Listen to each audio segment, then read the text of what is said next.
عورت کی آواز کا پردہ ہے.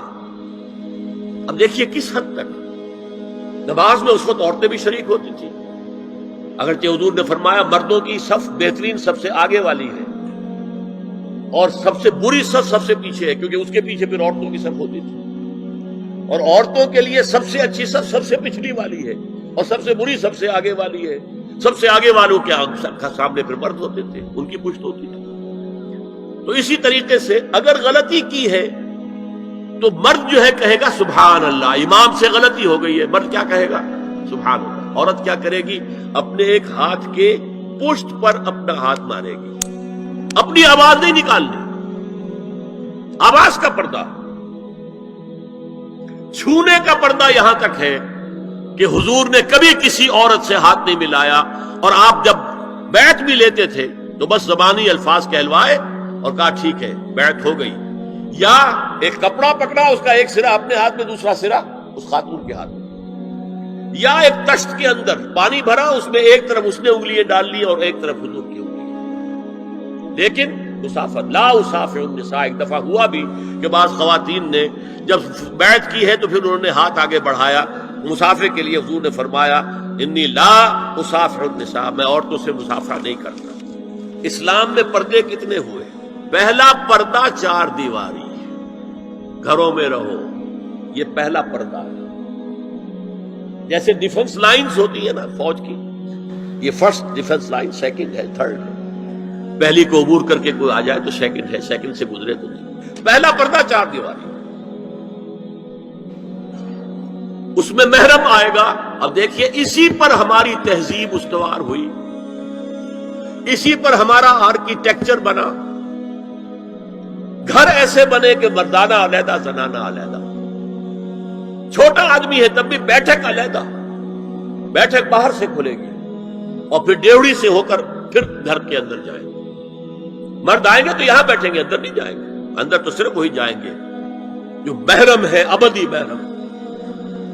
دوسرا پردہ ستر، گھر کے اندر جو محرم آ گئے ہیں ان کے سامنے چہرہ تو کھلے گا، باقی جسم کا کوئی حصہ بھائی بہن کا نہیں دیکھ سکتا، اور باپ بیٹی کا نہیں دیکھ سکتا، بیٹا ماں کا نہیں دیکھ سکتا. یہ ستر. عورت پوری کی پوری عورت ہے. عورت کہتی ہے چھپانے کی چیز کو.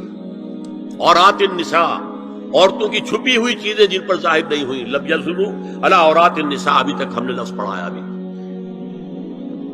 تیسرا پردہ ہے چہرے کا پردہ.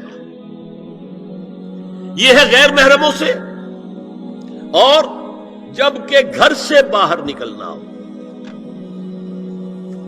اس کے لیے سورہ احزاب میں نے کہا تھا گھر سے باہر کا پردہ. چہرے کا پردہ وہ غیر محرموں سے ہے، اور گھر سے باہر نکلے گی تو غیر محرم سامنے آئیں گے. یا ایھا النبی قل لازواجک وبناتک ونساء المؤمنین یدنین علیہن من جلابیبہن ذلک ادنی ان یعرفن فلا یؤذین وکان اللہ غفورا رحیما. اے نبی صلی اللہ علیہ وسلم کہہ دیجئے اپنی بیٹیوں سے اور اپنی بیویوں سے اور مسلمانوں کی خواتین سے. اب دیکھیے یہ سورہ احزاب ہی میں ہو رہا ہے. شروع میں یا نساء نبی سے بات چلی، استیزان بھی صرف نبی کے گھر میں داخل نہ ہو اذن کے بغیر. آگے چل کر سورہ احزاب ہی میں عام بھی کر دیا. قل لازواجک وبناتک ونساء المؤمنین، کہہ دیجئے اپنی بیویوں سے، اپنی بیٹیوں سے اور اہل ایمان کی خواتین سے، یدنین علیہن من جلابیبہن، کہ وہ اپنے چہروں کے اوپر اپنی جلباب کو لٹکا لیا کریں، چہرہ چھپ جائے. اب اس کی تفسیر میں چاہتا ہوں کہ آپ کو جو مختلف مفسرین نے کی ہے وہ آپ کے سامنے میں رکھوں. حضرت عبداللہ ابن عباس نے اس آیت کی جو وضاحت فرمائی ہے اسے حافظ ابن کثیر نے اپنی تفسیر میں اس طرح نقل کیا ہے. اللہ نے مسلمان عورتوں کو حکم دیا ہے کہ جب وہ کسی کام کے لیے گھروں سے نکلیں تو اپنی چادروں کے پلو اوپر سے ڈال کر اپنا منہ چھپا لیں اور صرف ایک آنکھ کھلی رکھیں. دونوں آنکھیں بھی غلط ہیں. ہمارے ہاں برقع کیوں بنا تھا؟ دیکھیے چادر میں عورت لپٹی ہوگی، اس کا ہاتھ جو ہے اس چادر کو سنبھالنے میں آکوپائی ہو جائے گا۔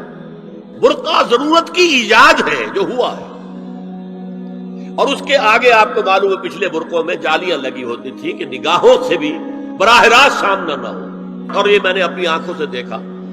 انقلاب ایران کے بعد جو حاجی آئے ایران سے، ان کو جو میں نے دیکھا ہے، اس طرح چادر میں ملبوس عورتیں ہوتی تھی، لمبی سی چادر، ایک ہاتھ سے اس کو اس طرح پکڑا ہوا ہے، اور صرف ایک آنکھ کھلی ہے، دوسری نہیں۔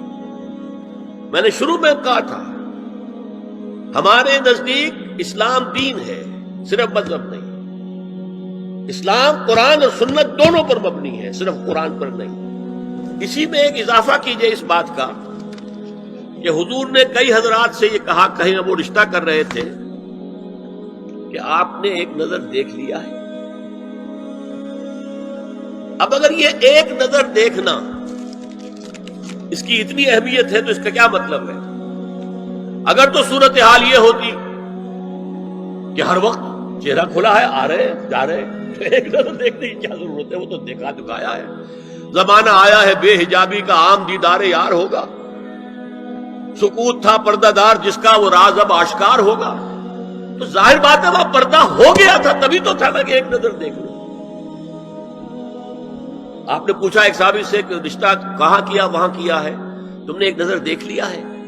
اس خاندان کی آنکھوں میں کچھ نقص ہوتا ہے، دیکھ لو، بس ایک نظر دیکھنا ہے، اس کی اجازت۔ تو یہ اجازت ہونا اس کا خود ثبوت ہے کہ عام حالات میں عورت جو ہے وہ دکھائی نہیں دیتی تھی، بلکہ وہ پردے میں رہتی تھی۔ مسلمان جدید تعلیم یافتہ دانشوروں کی منافقت، وہ کہتے ہیں یہ پردہ وردہ سب مولویوں کی ایجاد ہے۔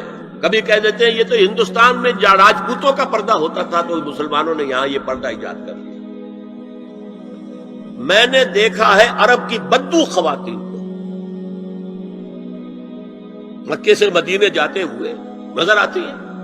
ایک خاتون اونٹ کی پوری قطار لے کر جا رہی ہے، ہاتھ میں لاٹھی ہے، پورا مکمل پردہ، چہرہ چھپا ہوا، آنکھوں کے اوپر بھی کوئی انہوں نے وہ حجاب سا بنایا ہوتا ہے، خاص چھجا سا، اور ہاتھوں میں دستانے، پاؤں میں جرابیں۔ یہ کون سے راجپوتوں کا پردہ سعودی و عرب کی جو ہے ریگستانوں میں پہنچ گیا؟ بدو جب آتے ہیں اپنی عورتوں کو اسی حال میں لے کر آتے ہیں، اور ان کا یہ ہے کہ وہ احرام کا معاملہ بھی یہ ہے کہ یہاں چھجا بنا کر آگے چادر لٹکا لیتے ہیں، صرف چہرے سے مس نہ کریں بس۔ اور وہ پھر اپنی خواتین کو جب طواف کراتے ہیں تو ان کے گرد گھیرا ڈال لیتے ہیں، ہاتھ سے ہاتھ پکڑ کر، تاکہ کسی اور کے ساتھ ان کا نہ کندھا لگے اور نہ کوئی اور جسم کا حصہ بس۔ یہ پردہ وہاں کہاں سے آ گیا؟ سر سید کا واقعہ تو میں آپ کو بتا چکا ہوں۔ اب ذرا علامہ اقبال، میں منافقت اس لیے کہہ رہا ہوں کہ ایک طرف ہمارا جدید دانشور طبقہ، مولوی ملاٹے دیوبندی ہوں، فلاں ہوں، یہ ہوں وہ ہوں، یہ دقیانوسی ہے، اصل میں تو سر سید احمد خان، اور پھر علامہ اقبال۔ علامہ اقبال کا حال کیا ہے وہ سن لیجئے آپ۔ انگریز سرکار لارڈ ولنگٹن کے زمانے میں علامہ اقبال کو اپنا گورنر بنا کر جنوبی افریقہ بھیجنا چاہتی تھی۔ من جملہ دیگر شرائط کے ایک شرط یہ بھی تھی کہ تمام سرکاری تقریبات میں بیگم اقبال ان کے ہمراہ ہوں گی۔ علامہ اقبال نے یہ کہہ کر اس پیشکش کو ٹھکرا دیا، بے شک میں گناہ گار مسلمان ہوں اور اعمال کے اعتبار سے مجھ سے بہت سی کوتاہیاں سرزد ہوتی ہیں، تاہم میں اتنا بے غیرت نہیں ہوں کہ محض ایک سرکاری عہدے کی خاطر اپنی بیوی کو بے پردہ کروں۔